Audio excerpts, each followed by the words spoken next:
Sometimes pain feels like the end, but what if pain is just the beginning? This is my story, a journey through failure, heartbreak, sickness, and strength. I wanted to be a fighter, but life hit me harder than any opponent. I fell, I broke, I almost gave up, but then I learned something powerful. No pain, no gain isn't just about muscles. It's about life. And sometimes the greatest fight is the one inside you. People always say no pain, no gain, like it's just a gym slogan, like it belongs on a tank top or a poster next to a sweaty guy lifting weights. But for me, those words became something else. A truth, a scar, a warning. Because the pain I went through didn't come from lifting dumbbells. It came from losing everything and still choosing to fight. Let me tell you how I found that truth. It started the day I fell, literally, flat on my face. It was raining that morning. The kind of heavy, gray rain that makes everything feel heavier than it is. I was running to catch the 6:15 bus. Late. Again, my gym bag bouncing against my hip, my shoes soaked, my hoodie sticking to my back like glue. I slipped. My feet went out from under me, and I hit the pavement hard. My knee exploded with pain. I tasted blood in my mouth. I lay there, staring up at the sky, watching the rain fall into my eyes. People rushed past me, umbrellas up, faces turned away. No one stopped. That was the moment I knew I didn't matter to the world. Not yet. I was 24, working at a hardware store by day, training to be a fighter by night. MMA, mixed martial arts. I had dreams, big ones, but dreams don't pay rent. Coach always said, you want a shot at the cage? You gotta earn it. Sweat, pain, discipline. No shortcuts. So every night after my shift ended, I walked to the gym. Some nights I limped. The gym smelled like blood and rubber. It was loud, sweaty, brutal. And I loved it. It was the only place where I felt alive. Like I belonged. Like I wasn't just another invisible guy behind a cash register. Underscore.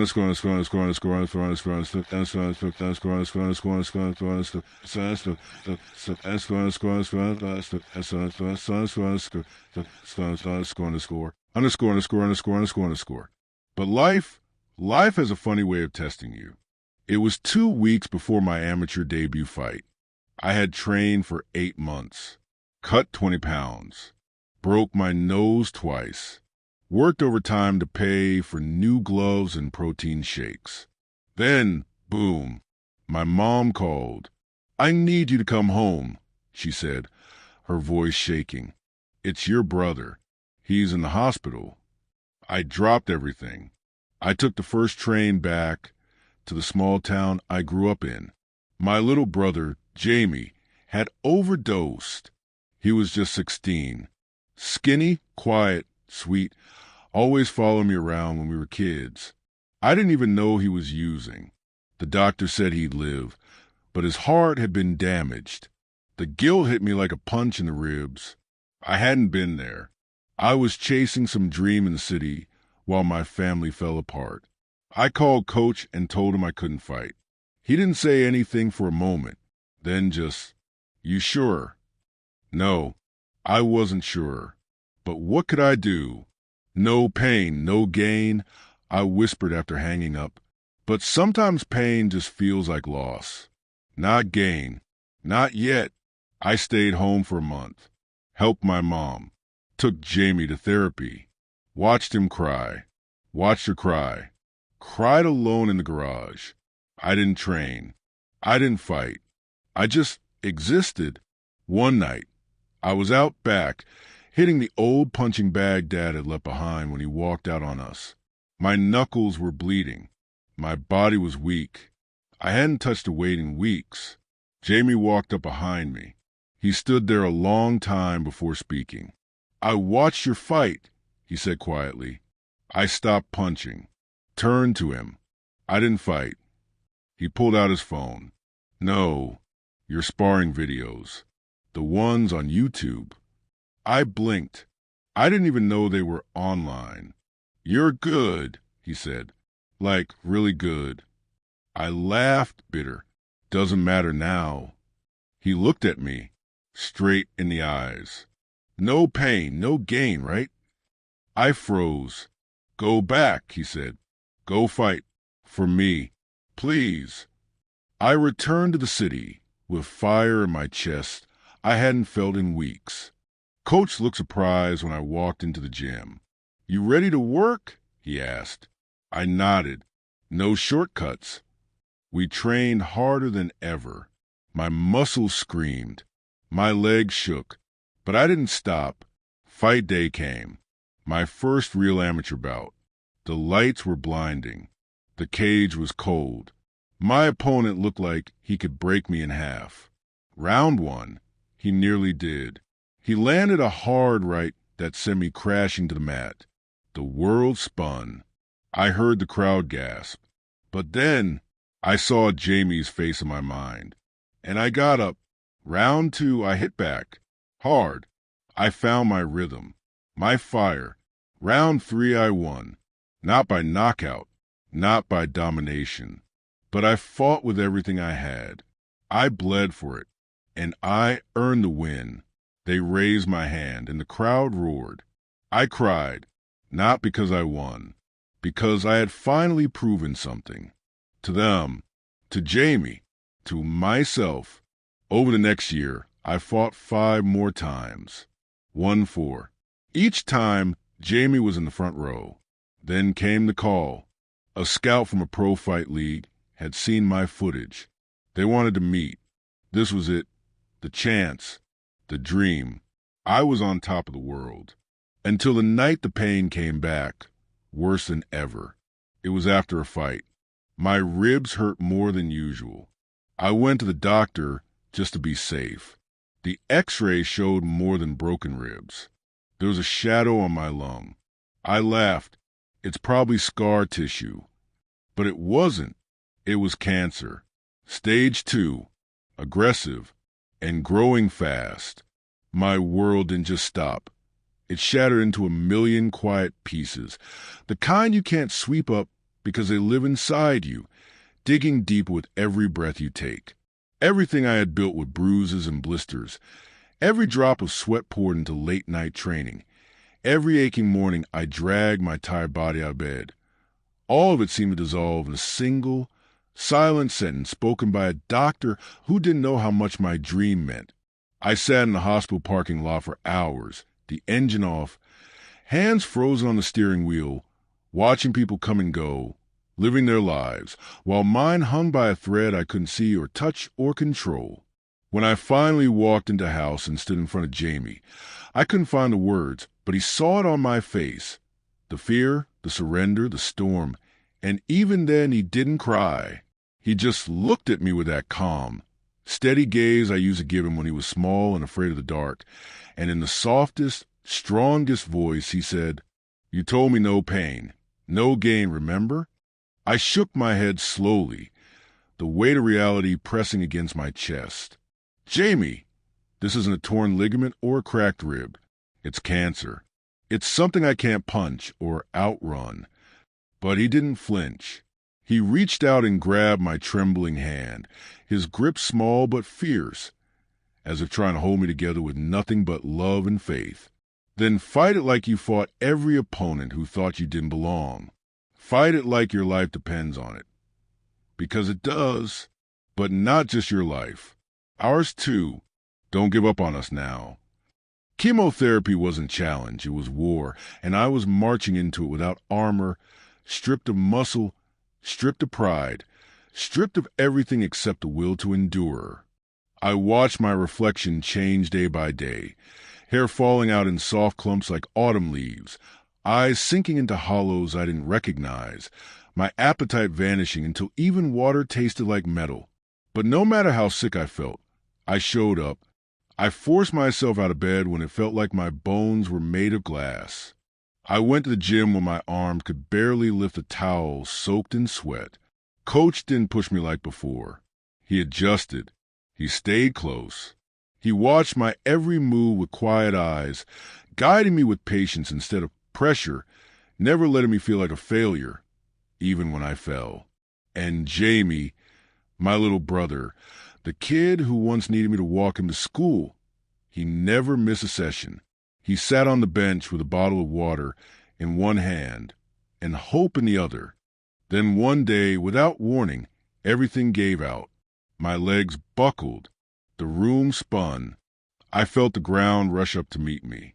I woke up in a hospital bed, blinking against fluorescent lights, the steady beep of machines tapping out a rhythm that reminded me I was still here, still breathing, still in the fight. Tubes were in my arm, monitors strapped to my chest, and when I turned my head, I saw Jamie sitting beside me, eyes red, hands folded, trying to be brave. "I can't do this," I whispered, ashamed, afraid, exhausted beyond anything I had ever felt in a cage. He reached over, pressed a damp cloth to my forehead, and leaned in close. "Yes, you can," he said. "You already are." Time moved like molasses. Each day blurred into the next, filled with pills, appointments, weakness, and moments when I forgot what strength even felt like. But slowly, almost quietly, things began to change. The pain softened. The scans improved. The words from the doctors started to shift from grim to hopeful. The tumor shrank. My appetite came back. My hands stopped shaking when I held a cup of coffee. One morning, I walked 3 blocks without stopping, and that night, for the first time in months, I smiled without forcing it. The doctors stared at the charts like they couldn't believe it. "Your recovery is incredible," they said, as if they'd never seen anyone with themselves back from the edge like this. I was still weak, still rebuilding, but inside, something fierce had survived, something that refused to die. I had gone to war with my own body and returned with scars that meant something. I had fought and I had won. Then one afternoon, as sunlight spilled through my apartment window, my phone rang. It was the League. The same scouts who had once watched me throw punches were now watching my story unfold in hospital gowns and hospital halls. They told me they'd seen the news, heard the rumors, read the articles about the fighter who beat cancer and still kept training. They said they wanted me, not just as an athlete, as a symbol, as proof, as a story that meant something. My first pro fight was booked for next month. A real contract, a real crowd, a real shot, and I realized I wasn't that same kid who had slipped on the sidewalk all those months ago, bleeding into the rain. I had been to hell and back. I had lived with pain so deep it didn't bleed, it echoed. I had stared into the eyes of death and whispered, "Not yet." And now I stood taller, not because I was stronger, but because I had been broken and rebuilt. So, yeah, when I say no pain, no gain, I don't say it like a slogan on a gym wall or a hashtag under a workout photo. I say it because I've lived it. I say it because I know what it means to lose everything, to feel your world slip out from under you and still dig your fingers into the dirt and climb back. Because behind every win, behind every smile, behind every raised fist in the air, there is a scar. And every scar is a sentence in a story of pain, a story of courage, a story of gain. And now, as I lace up my gloves for the first real fight since everything changed, I don't see just a ring in front of me. I see every cold hospital floor I walked barefoot at 3 a.m., every sleepless night when the pain wouldn't let me rest, every tear Jamie tried to hide when he thought I wasn't looking. I see the nurse who held my hand when they started the chemo, the coach who never stopped believing in me, the mirror that reflected a ghost and dared me to bring him back to life. I walk into the arena not to prove I'm unbreakable, but to show that broken people can rise, can heal, can stand tall even when the world tried to knock them down. I used to think pain was something you had to avoid, that strength was only about muscles, endurance, speed. But real strength isn't about how much you can lift. It's about how much you can carry when everything feels heavy, when your soul is tired, when hope is a whisper instead of a roar. Pain taught me who I am. It stripped away the noise, the fear, the excuses. And all that was left was a man who refused to quit. A man who lost his way and found a deeper purpose in the fight he never wanted, but now honors every day with every breath. So to anyone out there staring down something that feels bigger than you, cancer, grief, heartbreak, failure, know this. You are stronger than you think, even when you don't feel brave. Even when your body is weak and your heart is tired, you keep showing up. You keep standing. Because it's not about being fearless. It's about fighting with fear in your chest and still moving forward. Pain may write the first part of your story, but it doesn't have to write the ending. That's yours to decide. I'm living proof. I came back from the edge, not because I'm special, but because I believed there was more waiting for me on the other side of the hurt. And I was right.